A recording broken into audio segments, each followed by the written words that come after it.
আজকের ভিডিওতে শেয়ার করছি সরস্বতী মায়ের পেন্টিং। এই সরস্বতী মায়ের পেন্টিংটা আমি গত বছর করেছিলাম। সরস্বতী পূজার আগে গত বছর এই পেন্টিংটা করেছিলাম। আগে আমি চ্যানেলে আপলোড করে নিয়েছি। আগের বছর আমি যখন এই পেন্টিংটা করেছিলাম তখন পার্ট ওয়াইজ দিয়েছিলাম, পার্ট 1, পার্ট 2, পার্ট 3 করে এই পেন্টিংটা শেয়ার করেছিলাম।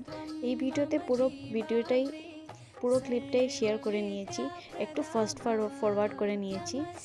পেন্টিংটা আমি পোস্টার কালার দিয়ে করেছিলাম।